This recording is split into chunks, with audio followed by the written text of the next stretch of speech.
Hello കൂട്ടുകാരെ, എല്ലാവർക്കും എൻ്റെ വീഡിയോയിലേക്ക് സ്വാഗതം. ഇന്നത്തെ വീഡിയോ അച്ഛൻ മരിച്ചതിൻ്റെ അന്ന് കാലത്ത് ഞാൻ കുറച്ച് വീഡിയോ എടുത്തിട്ടുണ്ടായിരുന്നു. അപ്പോൾ ആ വീഡിയോയാണ് ഞാൻ ഇന്ന് ഇടാൻ പോകുന്നത്.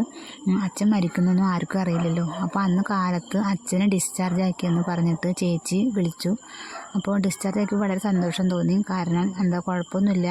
പിന്നെ ശ്വാസകോശത്തിന് കുറച്ച് അങ്ങനെ കംപ്ലയിൻറ്റ്, പിന്നെ ശ്വാസം മുട്ടലുണ്ട്. അതെന്തായാലും 10-50 വയസ്സായില്ലേ, അങ്ങനെ പെട്ടെന്ന് മാറില്ല എന്ന് ഡോക്ടർ പറഞ്ഞിട്ടുണ്ടായിരുന്നു. എന്നാലും ഒരാഴ്ച കിടന്നതിന് ശേഷം ഡിസ്ചാർജ് ആക്കിയെന്ന് അങ്ങനെ ഡോക്ടർ പറഞ്ഞെന്ന് പറഞ്ഞപ്പോൾ വളരെ സന്തോഷമായി കേട്ടോ. അപ്പോൾ ഞാൻ തൃശ്ശൂർ മെഡിക്കൽ കോളേജിലേക്ക് പോവുകയാണ്. ഒരു 1.5 മണിക്കൂർ യാത്രയാണ് വീട്ടിൽ നിന്ന്, ഷൊർണൂരിൽ നിന്ന് തൃശ്ശൂർ മെഡിക്കൽ കോളേജിലേക്ക്. അവിടെ എൻ്റെ മൂത്ത ചേച്ചിയാണുള്ളത്. അപ്പോൾ ഞങ്ങൾ 4 പെൺകുട്ടികളാണ് അച്ഛന്. അപ്പോൾ ഒരാൾ തമിഴ്നാടാണ്, ഒരാൾ തൃശ്ശൂർ, ഒരാൾ ഞാൻ വീട്ടിലാണ് നിൽക്കുന്നത്, പിന്നെ ചേച്ചിയുണ്ട് കേട്ടോ. അപ്പോൾ അങ്ങനെ തമിഴ്നാട്ടിലത്തെ ചേച്ചി ഇതേപോലെ അച്ഛന് സുഖമില്ല എന്ന് പറഞ്ഞപ്പോൾ ഇത്രയും തമിഴ്നാട്ടിൽ നിന്ന് അവൾ വന്നിട്ടുണ്ടായിരുന്നു അച്ഛനെ കാണാൻ വേണ്ടിയിട്ട്. അതും അച്ഛന് വളരെയധികം ഒരു ഭാഗ്യമായി. കാരണം മരിക്കുന്ന ഒരിക്കലും പ്രതീക്ഷിച്ചിട്ടില്ല. അപ്പോൾ അവൾ വെറുതെ ഒന്ന് കാണാൻ വേണ്ടിയിട്ട് ഇത്രയും ദൂരത്തുനിന്ന് വന്നതാണ് കേട്ടോ. അപ്പോൾ ചേച്ചിക്ക് അങ്ങനെ ഒരു ഭാഗ്യം ഉണ്ടായി. ഓണത്തിന് വരുള്ളൂ എന്ന് പറഞ്ഞിരിക്കുകയായിരുന്നു. അപ്പോൾ എന്താണെന്നറിയില്ല, അവൾക്ക് ഒന്ന് കാണാൻ വേണ്ടിയിട്ട് വളരെ അധികം ആഗ്രഹം തോന്നിയിട്ടുണ്ടാവും, അതാവും വന്നത്. അപ്പോൾ ഇവിടെ ഭയങ്കര മഴയായിരുന്നു കേട്ടോ അന്ന്. നല്ല മഴയും അതുപോലെ തിരക്കും. ഹോസ്പിറ്റലിൽ അന്ന് വളരെ തിരക്കായിരുന്നു. ഹോസ്പിറ്റലിൻ്റെ ഉള്ളിലും പിന്നെ വരാന്തയിലൊക്കെ ഭയങ്കര തിരക്കായിരുന്നു. അപ്പോൾ ശ്വാസം മുട്ടൽ കുറവാന്ന് പറഞ്ഞപ്പോൾ ഡിസ്ചാർജ് ആക്കി. പിന്നെ 2 ആഴ്ച കഴിഞ്ഞിട്ട് വന്നാൽ മതി, അങ്ങനെയൊക്കെയാണ് ഡോക്ടർ പറഞ്ഞത്. ഇവിടെ ഒരു കാര്യമുണ്ട്, രാവിലെ ഡിസ്ചാർജ് ആക്കി പറഞ്ഞാൽ വൈകുന്നേരം 9:30-10 മണിയൊക്കെ ആവും കിട്ടാൻ വേണ്ടിയിട്ട്. അത് ഞങ്ങൾക്ക് അറിയായിരുന്നു.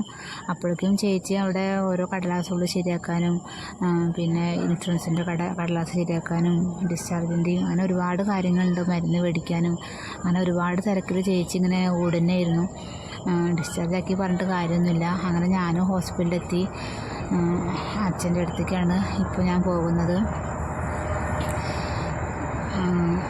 ഇപ്പോൾ ഇവിടെ തിരക്കില്ല പറഞ്ഞിട്ട് കാര്യമില്ല. പിന്നെ ഞങ്ങളുടെ 10ാം വാർഡാണ് അച്ഛൻ. ഈ വർഷമാണ് അച്ഛന് ആദ്യമായിട്ട് അസുഖം എന്നുള്ളൊരു അസുഖങ്ങൾ വന്നത്. ഇത്രയും കാലം 10-80 വയസ്സായി, ഇത്രയും വർഷത്തിന് ശേഷം അങ്ങനെ അസുഖങ്ങളോ ഒന്നും വന്നിട്ടില്ല. അങ്ങനെ വരാതിരിക്കട്ടെ എന്ന് തന്നെയാണ് പ്രാർത്ഥിക്കാറ് ഞങ്ങളെല്ലാവരും. ഹോസ്പിറ്റലിൽ കിടക്കേണ്ട ഒരു ഇത് വന്നിട്ടില്ല. ആദ്യമായിട്ടാണ് ഇങ്ങനെ ഒരു കിടപ്പ് വന്നത്. എന്നാലും ആൾക്ക് നടക്കാനോ അങ്ങനെ കുഴപ്പമൊന്നുമില്ല. ഞാൻ പറഞ്ഞില്ലേ, കണ്ടോ, ഭയങ്കര തിരക്കാണ്. ഹോസ്പിറ്റലിൻ്റെ ഉള്ളിൽ തന്നെ താഴത്താണ്, ബെഡിൻ്റെ താഴത്താണ് എല്ലാവരും കിടക്കുന്നത് കേട്ടോ. അപ്പോൾ അത് അച്ഛനതാ ഇവിടെ ഉണ്ട്, ക്ലിയർ കുറവാണ്, അതിനുള്ളിൽ കയറിയല്ലോ. അപ്പോൾ അച്ഛനതാ അവിടെ ഇരിക്കുന്നുണ്ട്. പാവം അച്ഛന് നമുക്ക് ഇപ്പോൾ ഈ വീഡിയോ കാണുമ്പോൾ ഭയങ്കര സന്തോഷമല്ല തോന്നണത് കേട്ടോ. ഇപ്പം ബ്ലഡ് അങ്ങനെ ലേശം വരുന്നുണ്ടായിരുന്നു. അപ്പോൾ അതുകൊണ്ട് അവിടെ ഒരു തുണി കൊണ്ട് കെട്ടിയതാണ് കേട്ടോ. അച്ഛന് വേറെ കുഴപ്പമൊന്നുമില്ല, ആരോഗ്യത്തിന് അങ്ങനെ കുഴപ്പമൊന്നും ഉണ്ടായില്ല. അപ്പോൾ അച്ഛന് ഗ്ലൂക്കോസ് കയറ്റണം പറഞ്ഞു. ഗ്ലൂക്കോസൊക്കെ അച്ഛനെ കയറ്റി. അപ്പോഴും എനിക്കറിയില്ലായിരുന്നു, ഈ വീഡിയോ എടുക്കുമ്പോൾ അച്ഛൻ്റെ മരണം സംഭവിക്കുന്നത് എനിക്കറിയില്ലായിരുന്നു കേട്ടോ. എന്നാലും ഞാൻ അടുത്ത വീഡിയോകൾ ഇപ്പോഴും ഇതിൽ കാണുമ്പോൾ എനിക്ക് എന്നേലും എപ്പോഴേലും ഓർക്കാൻ വേണ്ടിയിട്ടാണ്.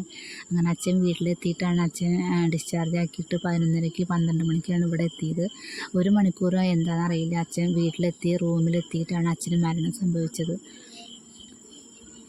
അങ്ങനെ മരണങ്ങൾക്ക് അങ്ങനെ സംഭവിച്ചു. പിന്നെ ഷൊർണൂർ ആണ് ഇവിടെ അച്ഛൻ ഞങ്ങൾ ബലിയിട്ടത്. ഞങ്ങൾ 4 പെൺകുട്ടികളും ഞങ്ങൾ ബലിയിട്ടത്. പിന്നെ അനിയനുണ്ടായിരുന്നു, കുട്ടിച്ചൻ്റെ മകൻ, പിന്നെ കുട്ടിച്ചന്മാർ, ചേച്ചിയുടെ മകൻ, അങ്ങനെ മോനൊക്കെ ഉണ്ടായിരുന്നു ബലിയിടാൻ വേണ്ടിയിട്ട്.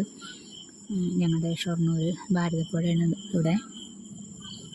അപ്പോൾ അങ്ങനെ എത്ര പെട്ടെന്നെന്നറിയില്ല, അച്ഛൻ ഞങ്ങളോട് പെട്ടെന്ന് തന്നെ വിട പറഞ്ഞു. ഹോസ്പിറ്റലിൽ നിന്നോ അല്ലെങ്കിൽ വഴിയിൽ നിന്നൊന്നും അച്ഛൻ മരണപ്പെട്ടില്ല.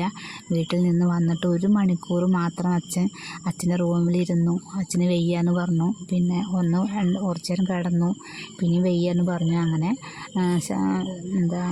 വർത്തമാനം പറയാനൊരു കുഴച്ചിൽ പോലെ വന്നു. അങ്ങനെ പെട്ടെന്നാണ് അച്ഛൻ മരിച്ചത്. മരണം ഒരിക്കലും പ്രതീക്ഷിച്ചിട്ടില്ല കേട്ടോ.